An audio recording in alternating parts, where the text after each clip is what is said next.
rendah hati, ya, pintu rahmat Allah. Saya baca aja ya, hanya 3 ayat ya. Marilah kepadaku, semua yang letih lesu dan beban berat, aku akan memberi kelegaan kepadamu. Pikul aku yang pasang dan belajarlah padaku, karena aku lemah lembut dan rendah hati, dan jiwamu akan mendapat ketenangan.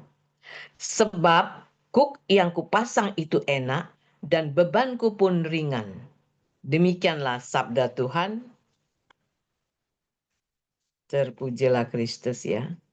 Oke, Bapak Ibu yang terkasih. Ini di sini dikatakan marilah kepadaku ya. Semua yang letih lesu. Jadi ini semacam undangan Yesus supaya ya manusia tuh mau berguru kepadanya. Yang diundang oleh Yesus bukannya orang-orang bodoh, melainkan apa? Mereka yang letih lesu dan beban berat. Dan undangan Yesus ini ditujukan bagi mereka yang letih lesu karena mencari kebenaran. Nah, terus dikatakanlah di situ dan berbeban berat. Jadi semua yang letih lesu dan beban berat. Ini maksudnya apa? Bagi seorang Yahudi ortodok ya, waktu zamannya mereka itu agama dirasakan sebagai beban. Nah, kalau yang ahli Taurat dan orang Farisi itu di Matius 23 ayat 4 mengatakan begini. Mereka mengikat beban-beban berat lalu meletakkannya di atas bahu orang, tetapi mereka sendiri tidak mau menyentuhnya. Ini orang Farisi dan ahli Taurat ya, tidak mau menyentuhnya. Dan kemudian yang kata kelegaan masih tetap ayat 28 di situ. Ini penghiburan ya dalam memikul beban, maksudnya itu jadi ya. Nah, terus searti dengan apa? Kelegaan itu sukacita karena waktu zamannya Mesias sudah datang. Sukacita itu tercipta akibat apa? Damai dengan Tuhan yang diterima dengan ikhlas. Tuhanlah jaminan bahwa manusia yang berguru kepadanya pasti akan luput dari pengucilan dan hukuman yang menggantung pada angkatan jahat. Ini tadi yang dikatakan yang apa namanya kelegaan ya. Jadi kelegaan itu sama dengan penghiburan. Nah, kemudian ayat 29, pikulah kuk yang kupasang. Ini saya ambil pikul yang pasang. Aslinya apa? Ungkapan ini diterjemahkan seperti ini. Pasanglah bebanku atas dirimu dan belajarlah dari aku. Jadi ungkapan ini searti dengan patulah, taatlah kepadaku, terimalah tugas yang kuberikan kepada kalian. Ya, jadi kuk di sini juga bisa juga apa seperti gandar ya, gandar itu. Jadi ini yang biasanya dipasang pada leher keledai atau lembu agar dapat menarik kereta ataupun dapat dipakai untuk membajak. Jadi lewat ungkapan macam ini, Yesus mengundang orang untuk menyerahkan diri kepadanya dalam arti menerima Yesus sebagai penuntun hidupnya. Jadi setiap orang yang berguru pada Yesus ya dapat berjumpa dengan Yesus secara pribadi dan langsung. Semua perantara selama ini biarpun jumlahnya banyak, tidak sebanding dengan guru satu-satunya yang bernama Yesus.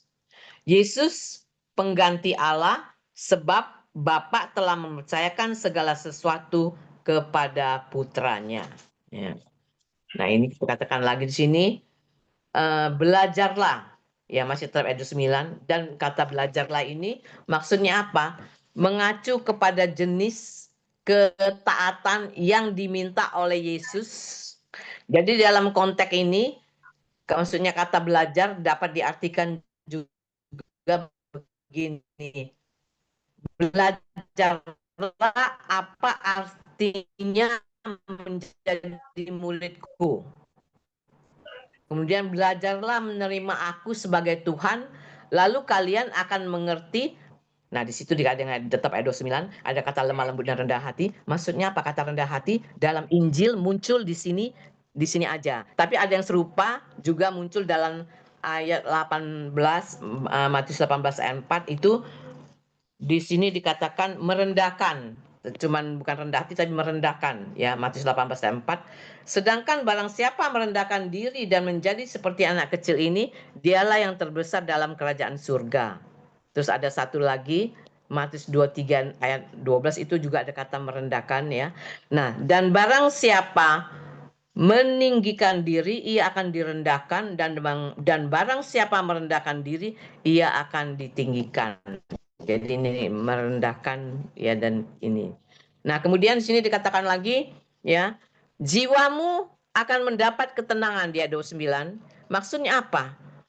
Bukan ketenangan kekal di surga, melainkan kelegaan yang akan tenang atau lega, ialah jiwa. Artinya apa? Diri manusia seutuhnya inilah cara bangsa-bangsa Semit waktu itu bicara tentang diri sendiri. Ini ya, katakan seperti itu. Jadi ayat 30 yang terakhir dikatakan begini, sebab kuk yang kupasang itu enak dan bebanku pun ringan.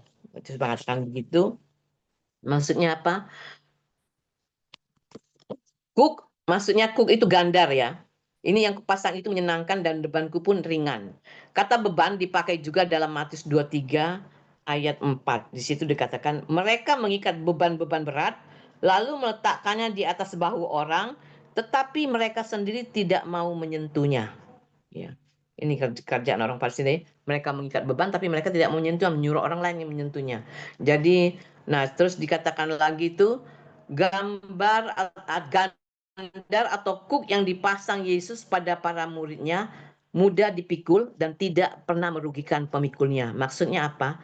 Jalan yang akan mereka tempuh dalam bimbingannya. Jadi mudah diikuti itu maksudnya seperti ini. Jadi kesimpulannya dari sini dapat kita ambil dari bacaan Matius 11, 28, 30 ini ya, mengatakan seperti ini. Yesus hari ini mengajak kita untuk datang kepadanya, ia akan mengembalikan semangat kita. Nah, Yesus berjanji bahwa ia akan berjalan bersama kita. Jadi hari ini Yesus memberikan suatu janji untuk siapa saja yang mau datang kepadanya. Ia tidak akan menolak orang-orang yang mau datang dan membuka hati kepada kasih-Nya. Jadi ajakan Yesus ini juga berlaku untuk kita yang masih mengalami kesulitan dalam hidup. Kita diajak untuk datang kepadanya, membuka hati kita, dan menerima kasih-Nya. Sekarang pertanyaannya ini buat kita semua. Beranikah kita dengan rendah hati memohon kepada Tuhan? Tuhan, penuhilah aku dengan kasih-Mu yang menyejukkan. Itu aja. Memang untuk belajar rendah hati nggak mudah. Just seperti tema yang hari ini. Ya, katakan rendah hati itu adalah pintu rahmat Allah. Nah, inilah dari saya. Ya, Bu Ana. Bu Ana yang jadi ini ya. Makasih ya. Tuh. Kasih Bu Vero, Sama-sama. luar biasa firman-Nya. Memang pada saat ini kita sama-sama menghadapi situasi yang sulit dan tidak bahagia. Kita Ya. tetap punya satu harapan kuat untuk membuat jiwa kita tetap tenang. Tuhan yang Maha Kuasa sangat mencintai. Dengan kasih dan kuasa-Nya, Dia pasti mau dan mampu menolong. Meskipun begitu, keyakinan ini jangan membuat kita lengah atau sombong rohani. Kristus tidak berjanji bahwa dengan kuasa-Nya Dia akan membuat kita menjadi tidak berbeban. Tetapi Dia berjanji akan selalu memberitahu cara memanggul beban itu dan akan selalu bersama kita. Ya, mari kita lembutkan hati kita untuk tidak memaksa Allah atau mengikuti apa yang kita mau. Tetapi bukalah hati dan pikiran kita untuk dapat menangkap apa yang Tuhan mau. Dan kita lakukan dalam menghadapi tantangan dan beban kehidupan kita. Begitu ya Bu Vero ya. Waduh, terima kasih banyak Bu Vero. Baik, Pak Helmi bisa menambahkan dan bisa melanjutkan selanjutnya buku harian Santofos kita. Terima kasih Pak Helmi. Baik, terima kasih. Ya, Bu Vero dengan tepat ya menguraikan tentang, menurut saya, tiga ayat yang pendek tetapi sangat sangat Iya, mendalam. Dalam sekali ya Bu iya, Vero ya. Ya, iya, kita, betul Pak Helmi. kita dialog saja Bu. Jadi enaknya nih sambil ngobrol nih. Jadi ini Iya, cook yang dibebankan ke kita. Jadi di sini disebut belajarlah padaku, lalu pikullah cook gitu ya. cook. Loh, kok Mm-mm. cook kok cook ya gitu ya. Perumpamaan dari Tuhan sendiri gitu. Pikullah cook gitu. Nah, menarik sekali ya. Cook ini kan jadi beban buat kita. Jadi kalau Iya, kuda, kuda kalau mau naik itu ya beban nggak boleh, iya harus dikasih cook dulu baru di, naikin. dinaiki. Tapi dikendalikan oleh Yesus sendiri ya. Jadi siapa sih yang jadi apa jokinya gitu? Nah, Iya, Yesus sendiri dan kita dibebani dengan cook lalu Yesus cook itu. Yesuslah Betul. yang menjadi Iya, pengendalanya begitu ya. Iya. Jokinya. Dan menarik sekali. Nah, di sini ini diminta, karena aku lemah lembut dan rendah hati dan jiwamu akan mendapat ketenangan. Ya. Eh, Selanjutnya Bu Meli, ini berkaitan dengan ini kita buka, saya yes, tadi nih, yes. kira-kira 10 atau 15 menit sebelumnya saya sempat ketik yang BHSF ya. Hanya dua nomor saja, setelah itu kita bisa ngobrol-ngobrol, kita sharing-sharing aja gitu ya.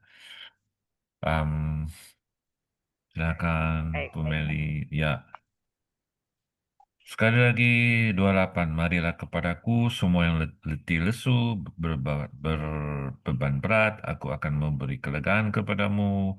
Pikulah kuk yang kupasang dan belajarlah padaku, karena aku lemah lembut dan rendah hati dan jiwamu akan mendapat ketenangan.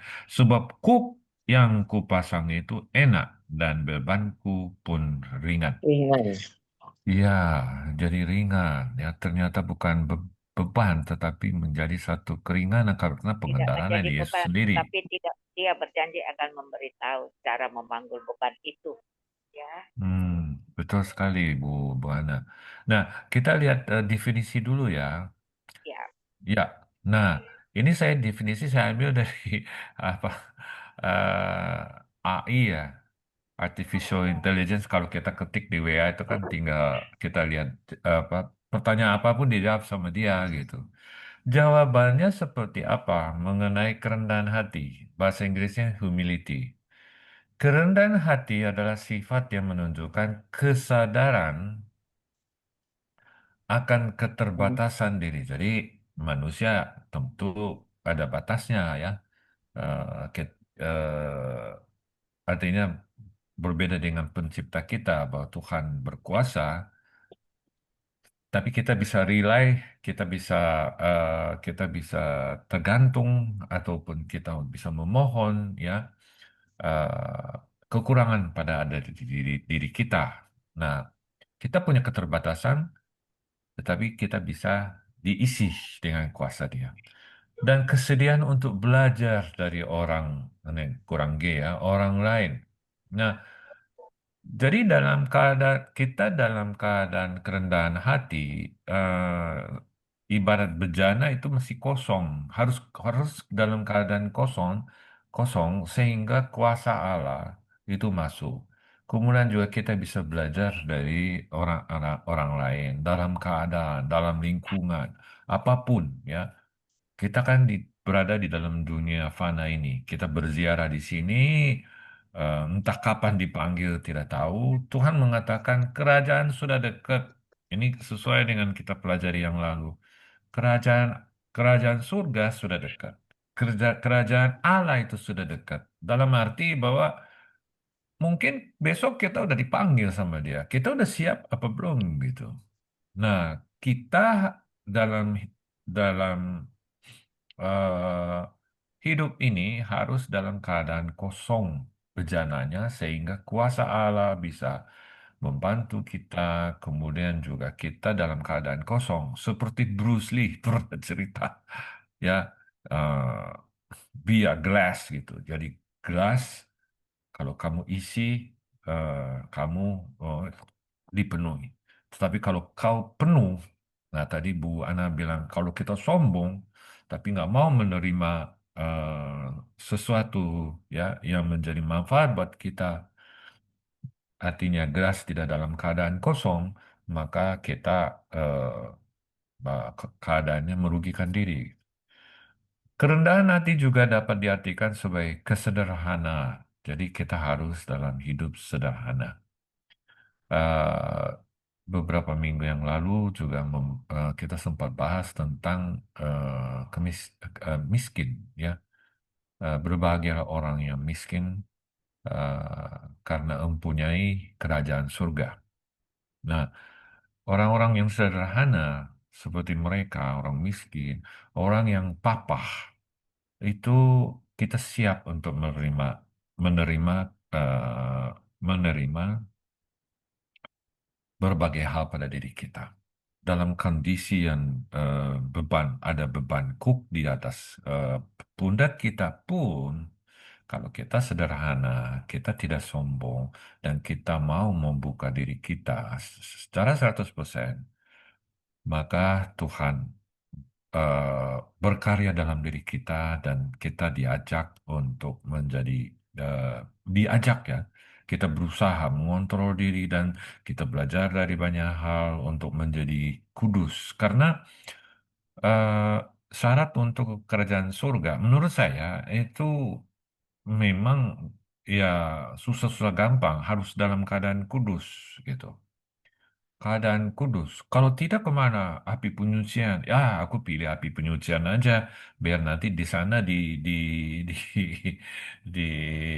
dicuci ya, seperti rinso gitu, membersihkan yang paling bersih katanya gitu. Bukan ke sana sebetulnya arahnya, ya. Jangan kita apa ya, kita apa namanya merasa rendah gitu, bukan rendah hati tapi merasa rendah sehingga kita udah deh, dosa yang dosa yang dibebankan diri kita, kalau kalau itu menjadi eh, hambatan untuk masuk surga, ya biarlah aku masuk api penyucian. Itu pemikiran yang perlu kita luruskan. Ya, artinya kita di dunia fana ini kita berusaha kalau bisa 100%, 90% ataupun 80%. Tapi kita do our best supaya kita eh, betul-betul menjadi apa namanya, memenuhi syarat daripada Tuhan untuk masuk ke surga. Nah, di situ kita didampingi oleh Abraham, didampingi oleh dengan Santo Santa, dengan Tuhan sendiri, ya. Di dalam kitab suci juga banyak apa namanya, menggambarkan bagaimana Tuhan mau apa namanya, duduk di samping kita, ya, kita bersatu dengan beliau dengan yang lain-lainnya.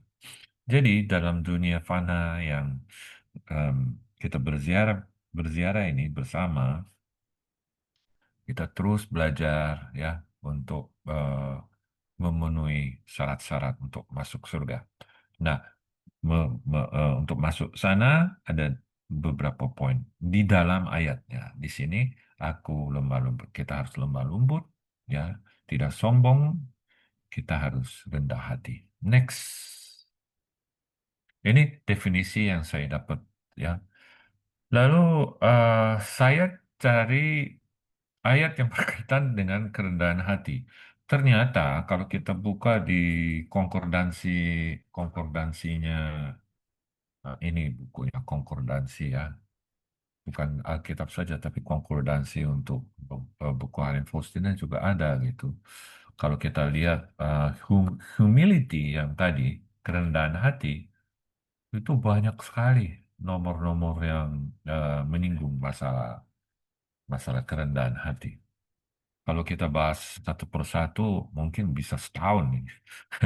Lama sekali. Jadi hari ini cuma dua nomor saja, Bapak Ibu.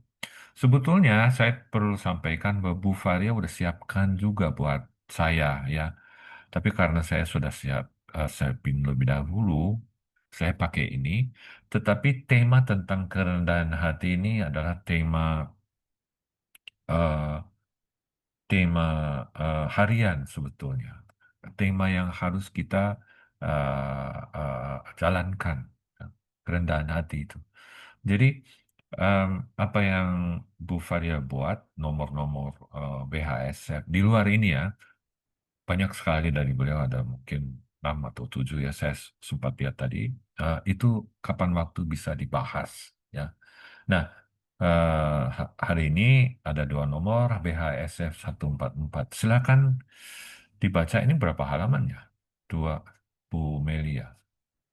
Sat- Oh, satu nomor aja ya. Kalau ini nomor berikutnya 184 itu ada 2. Ya, silakan siapa yang mau membaca. Kita belajar bersama ya. Saya bukan hendak mau menggurui atau apa, saya juga ikut belajar. Ya, PHSF 144. Silakan. BHSF 144. Ya, Kemudian Yesus memberikan seorang imam lain atas perintah Yesus.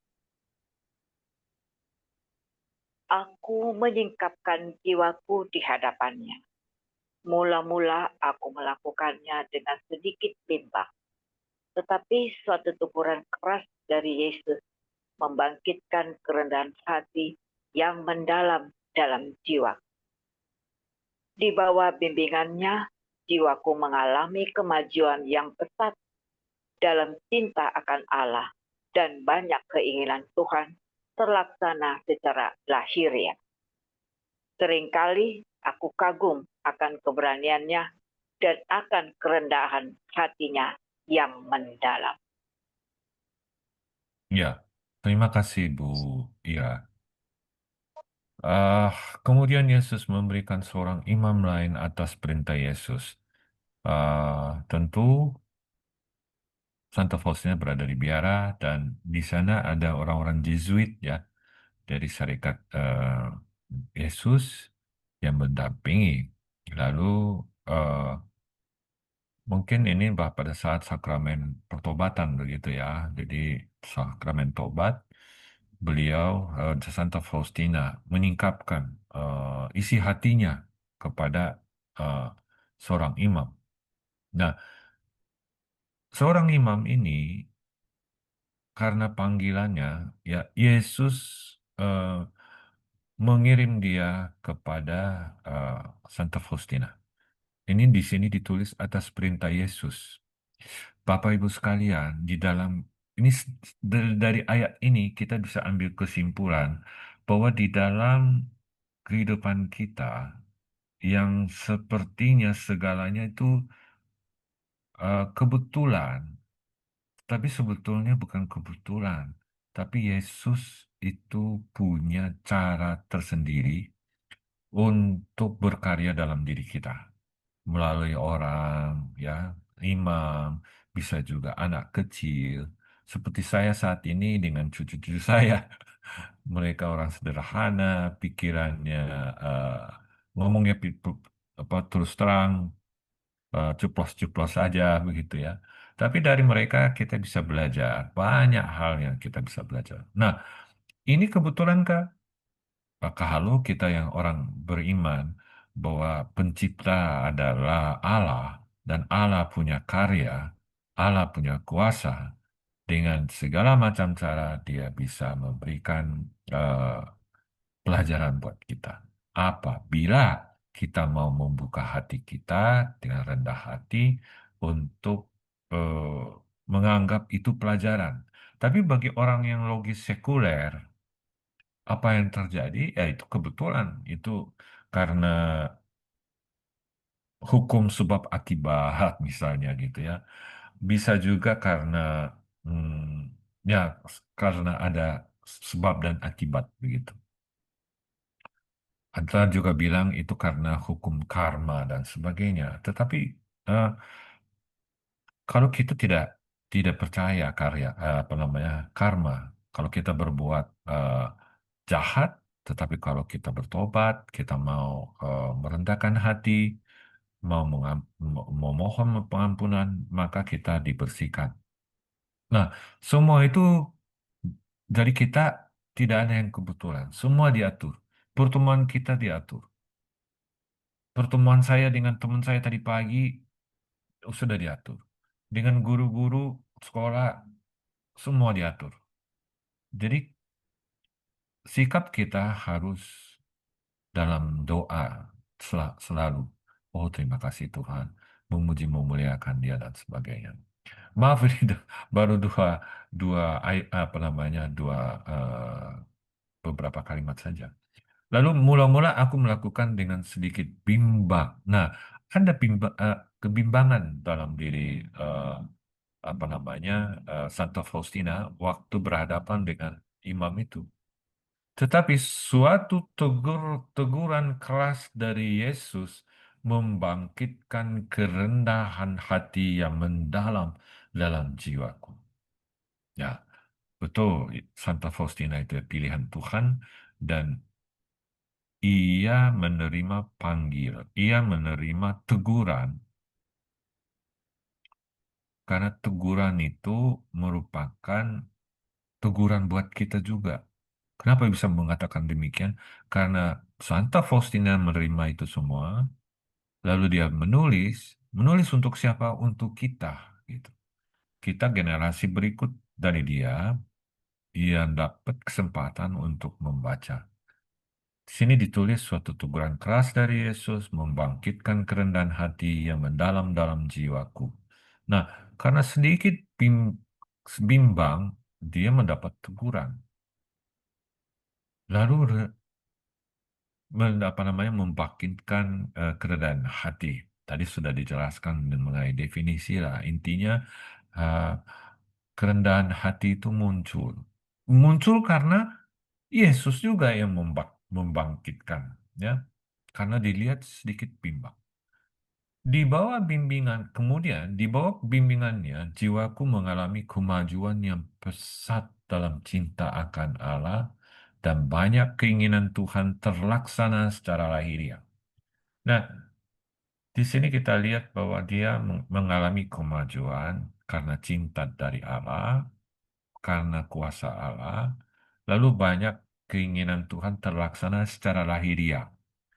Bapak Ibu sekalian, lahiriah yang dimaksud di sini adalah setelah saya baca-baca, oh ini menunjukkan, jadi ada footnote-nya, eh, misalnya novena, misalnya gambar kerahiman, ya, yang ada wujudnya, ya, itu Tuhan memberikan eh, secara apa namanya, ya secara cuma-cuma, ini sesuai dengan keinginan Tuhan, menyampaikan kepada Santa Faustina.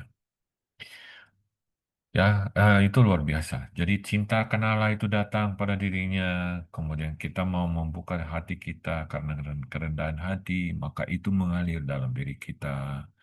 Lalu itu menjadi bekal buat dia, bekal dalam diri kita untuk kehidupan kita. Lalu seringkali aku kagum akan keberanian dan akan kerendahan hatinya yang mendalam.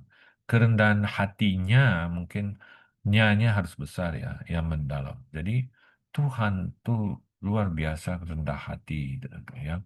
Kita harus belajar kerendahan hati dari Dia.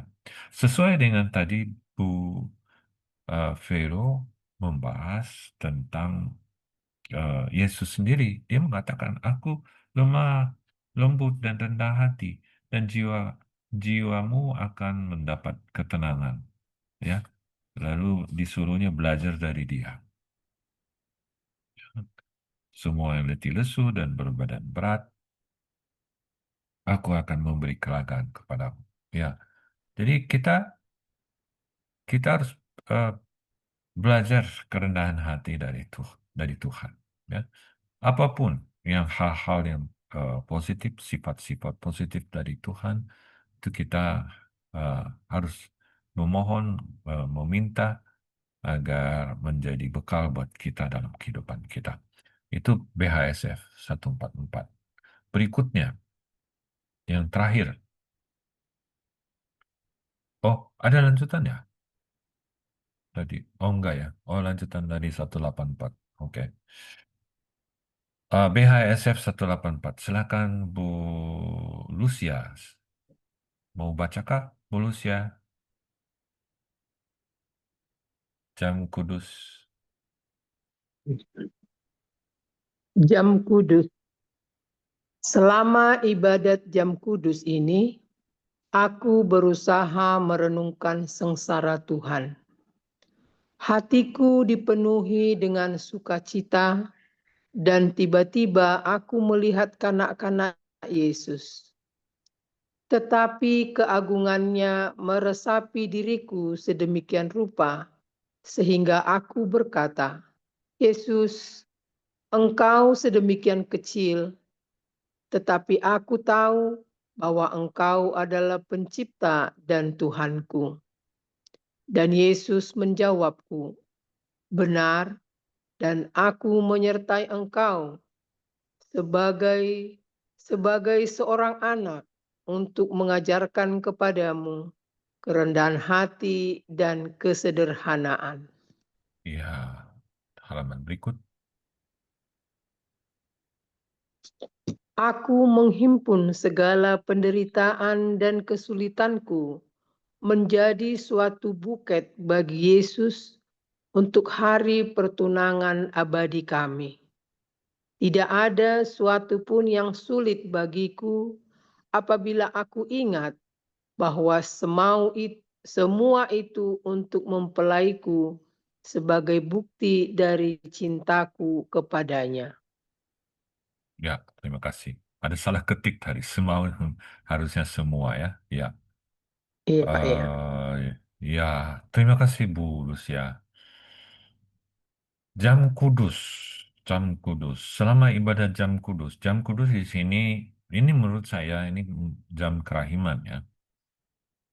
Aku berusaha merenungkan sengsara Tuhan.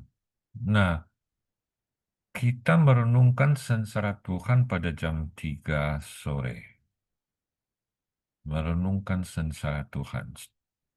Tuhan mau menyerahkan jiwanya untuk kita agar antara Allah Bapa dengan kita bisa dijembatani oleh Dia.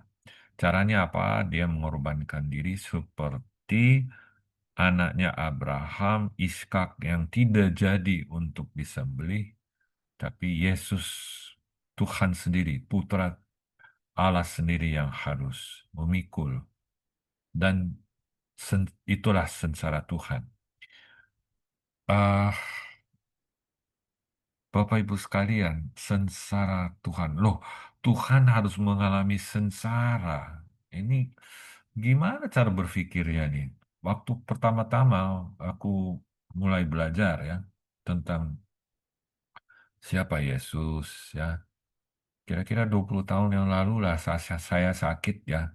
Saya masih mualaf gitu dari agama lain masuk ke eh, Katolik begitu ya.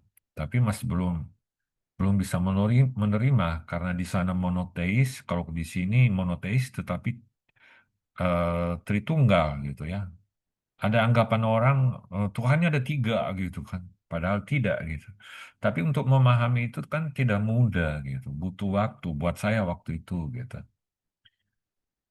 eh jadi dia Putra Allah harus mengalami kesakitan yang luar biasa, sengsara.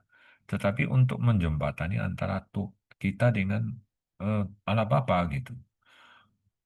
Ini sesuatu filosofi yang luar biasa gitu. Ada waktu itu kuliah, ada seorang Kristen masih Protestan, tetapi dia cerita bahwa Helmi katanya, dia manggilnya Tabah ya. Tabah, lu bayangin aja, belum ada, tidak ada filsafat yang eh, lebih daripada Tritunggal Maha Kudus itu pada Yesus yang eh, mau mati untuk kita. Jadi jam kudus, jam kerahiman ini adalah waktu untuk kita membayangkan, mengalami, terus menyelam dalam lautan kerahiman ilahi. Kita sering dengar ya dalam PHS ya, menyelam menyelam dalam lautan kerahiman ilahi. Pada jam kematian dia, jam di mana dia menyerahkan segalanya untuk kita, ya, pada jam itulah kita harus kita nggak boleh nggak apa-apa gitu, nggak boleh kelongkang nggak apa-apa. Kita fokus diri seperti tadi ya, kita ikut jam kerahiman salib ya, berupa salib sambil kita berdoa masing-masing begitu ya. Kita mengalami bagaimana Yesus itu harus memikul salib dan seterusnya itu. Dan merenungkan sengsara Tuhan. Jadi Santa Faustina merenungkan ya pada saat itu. Hatiku dipenuhi dengan sukacita dan tiba-tiba aku melihat anak-anak Yesus. Ya, sukacita yang luar biasa. Lalu dia melihat anak-anak Yesus secara visual ya. Kita belum tentu bisa, tetapi kalau Faustina ini kan memang pilihannya. Tetapi kalau kita mem kalau kita memang kalau pas dari dia memang eh, manusia yang boleh dikatakan khusus. Tapi kalau kita betul-betul merenungkan sengsara Tuhan, kita bisa saja melihat anak-anak Yesus. Tetapi keagungannya meresapi diriku sedemikian lupa sehingga aku berkata, ya, dia meresapi keagungannya, lalu dia eh, sedemikian lupa sehingga aku berkata, Santa Faustina berkata, Yesus, engkau sedemikian kecil, tetapi aku tahu bahwa engkau adalah pencipta dan Tuhanku. Jadi,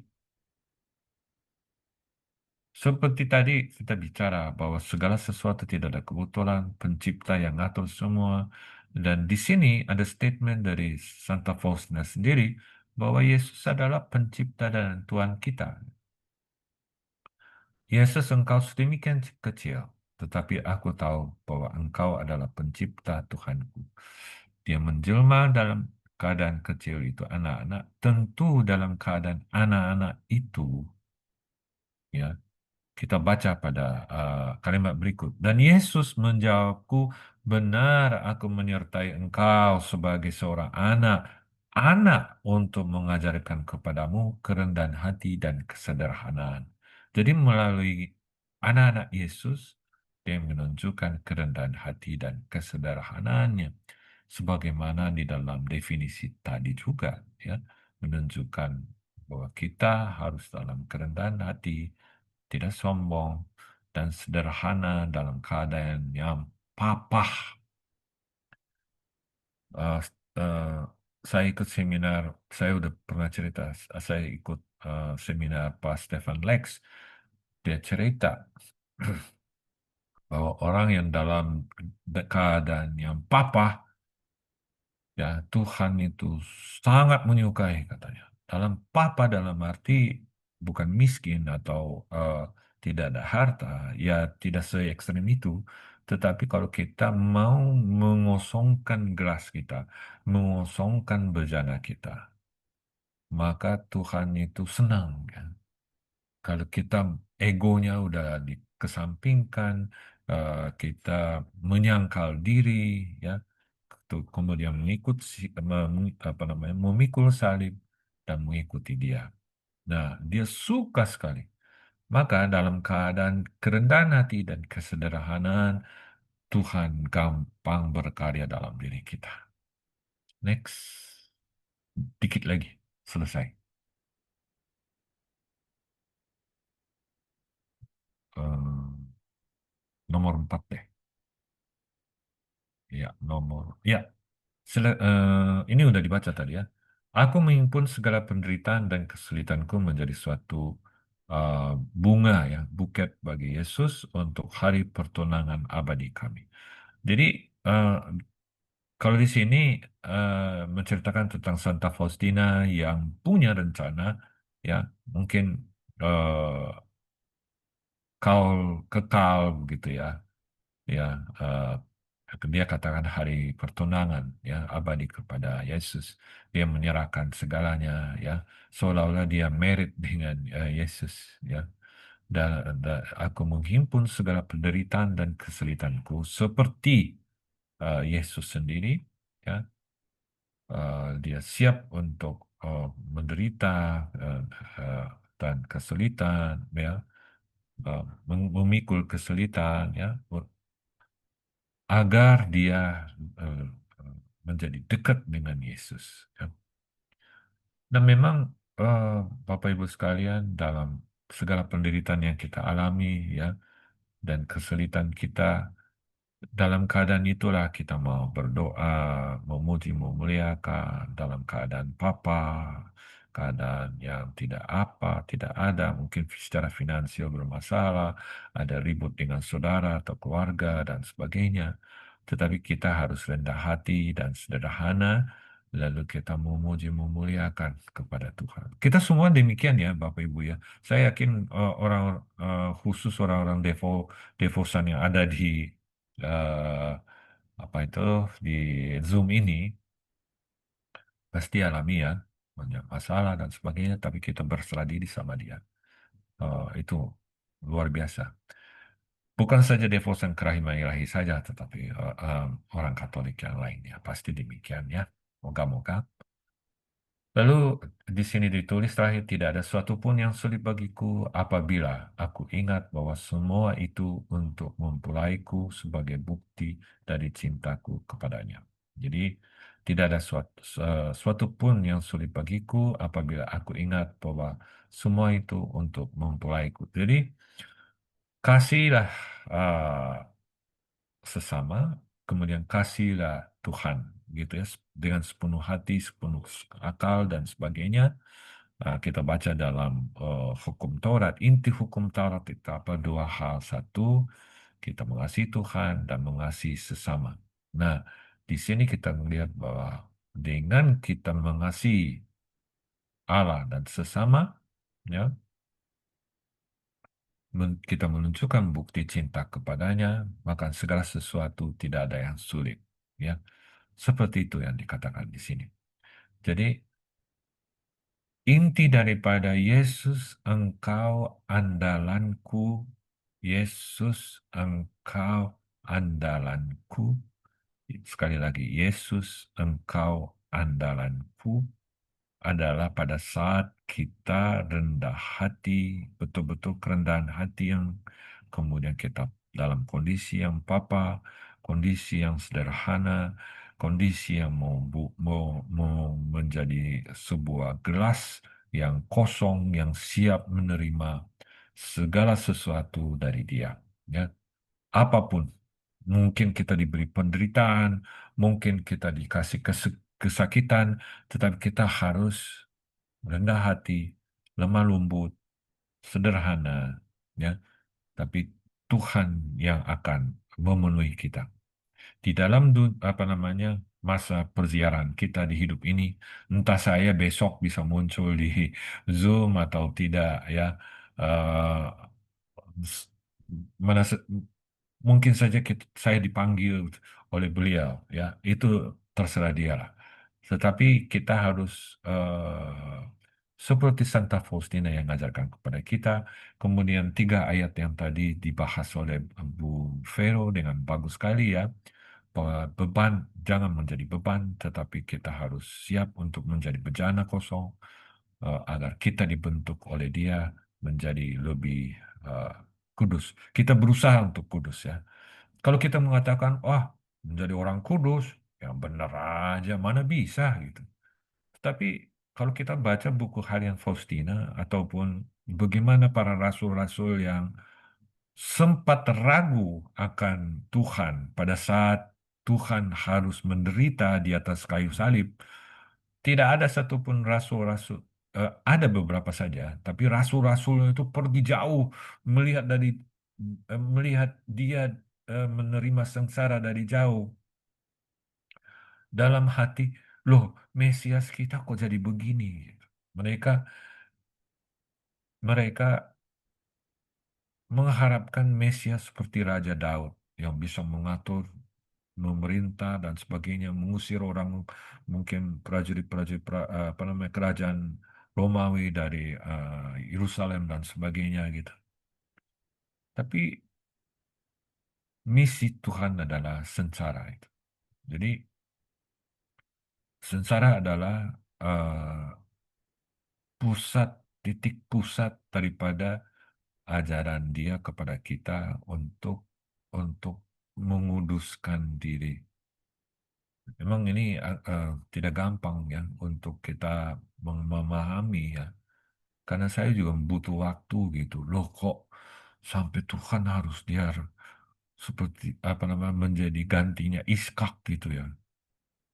Tapi luar biasa gitu, luar biasa. Luar biasa kalau kita membaca kitab suci, buku harian Faustina, terus kita ngobrol-ngobrol seperti begini ya. Terus kita ikut jam kerahiman ya. Aduh, luar biasa gitu. Tuhan itu begitu baik ya, rendah hati, mau mengorbankan dirinya kepada kita gitu. Bapak Ibu sekalian kalau bicara ini bisa sampai pagi Bapak Ibu sekalian. Ya, karena saya juga kadang-kadang mikir ini jadi kasihkan gitu, jadi berputar-putar ngomongnya ya. Tapi yang jelas ya itulah memang jangkauan ini luar biasa ya. Dan kita bisa membahas 3 ayat tadi dengan buku harian ini. Waktunya sekarang jam 4:05. Sekian dulu mungkin kita ngobrol-ngobrol aja.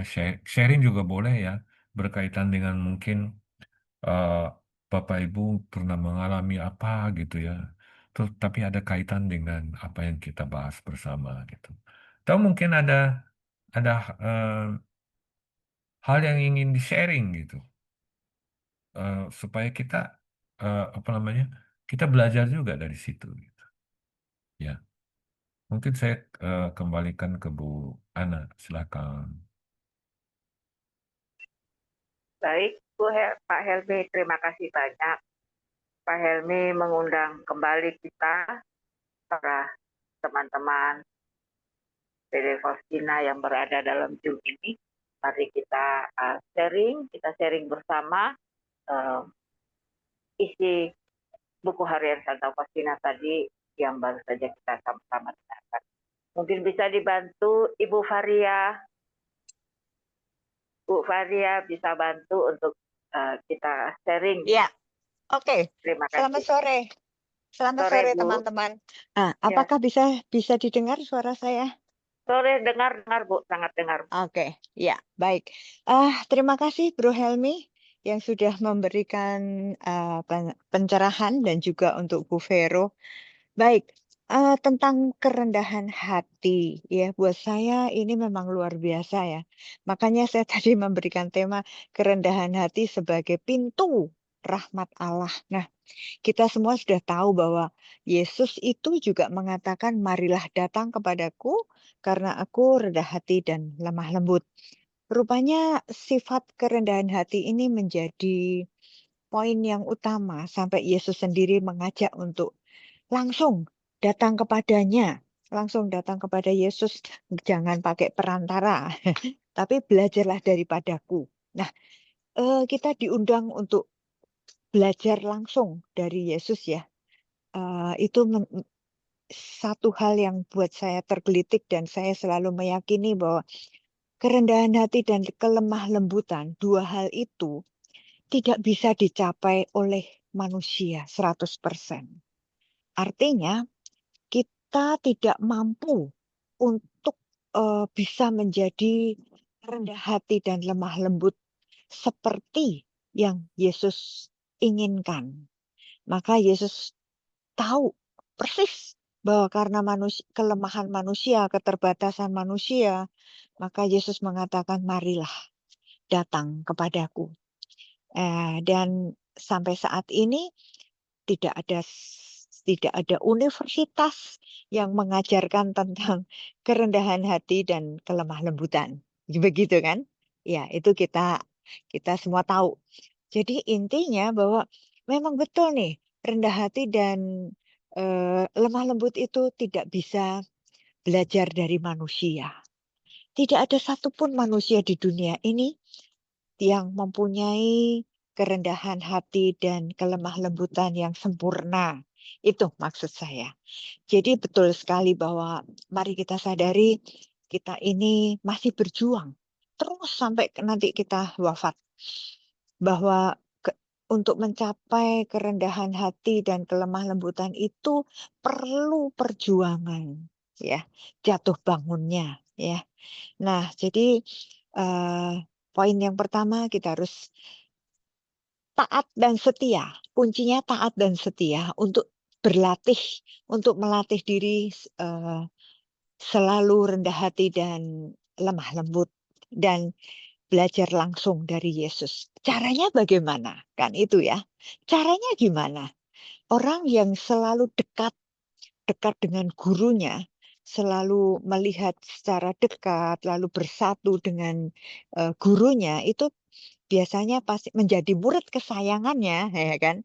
Yang namanya murid kesayangan itu kan di mana gurunya berada, di situ muridnya berada. Ada terus-menerus continue untuk bersama-sama dengan gurunya. Nah, kalau begitu, kalau sering bertemu dengan gurunya, bersatu dengan gurunya, bersama-sama terus, pasti itu nular gitu ya. Pasti sifat kerendahan hati dan lemah lembut dari gurunya itu pasti akan menular ya ke muridnya. Maka menurut saya ya bagaimana kita bisa terus-menerus belajar tentang kerendahan hati dan kelemah lembutan itu hanya satu caranya. Semakin kita dekat dengan guru kita, semakin kita bersatu dengan guru kita. Nah, metode bersatunya atau caranya bagaimana? Tuhan Yesus memberikan sarana. Sarana yang pertama, kitab suci. Ya kan? Bagaimana kita bisa mengenal Yesus kalau kita tidak pernah mendengarkan sabdanya. Jadi nomor satu membaca sabdanya, yang kedua melalui ekaristi. Dan ini yang menjadi keunggulan dari kita umat Katolik. Yang setiap hari kita bisa bersatu dengan Yesus dengan mengikuti ekaristi. Inilah tubuhku, inilah darahku. Ya kan? Dan Yesus jelas sekali mengatakan, siapa makan tubuhku dan minum darahku, aku di dalam dia dan dia di dalam aku. Nah, maka teman-teman dua hal ini, dua metode ini yang harus terus-menerus kita lakukan, kita praktekkan untuk membaca kitab suci dan rajin ekaristi, itu menyatukan kita dengan guru kita. Ya. Dan satu poin lagi, Yesus mengatakan, Yesus tidak mau dekat dengan orang yang sombong. Orang yang sombong, orang yang tidak rendah hati, itu tidak pernah akan dekat dengan Yesus. Karena Yesus tidak mau dekat dengan orang yang sombong. Maka teman-teman, poin hari ini tadi Bro Helmi juga sudah memaparkan tentang bagaimana Yesus mengajak kita untuk rendah hati dan lemah lembut. Mungkin itu aja Bu Ana dan Pak Helmi. Terima kasih juga untuk Bu Vero yang hari ini tugas Injilnya. Gitu Baik, teman-teman. terima kasih Bu Faria. Yap. Waduh, luar biasa ini. Tambahannya makin melekat dalam hati kita bahwa berbuat sesuatu dengan rendah hati, terus dan terus mendekatkan diri dengan yang Sang Guru yang Maha Kuasa. Terima kasih Bu Faria.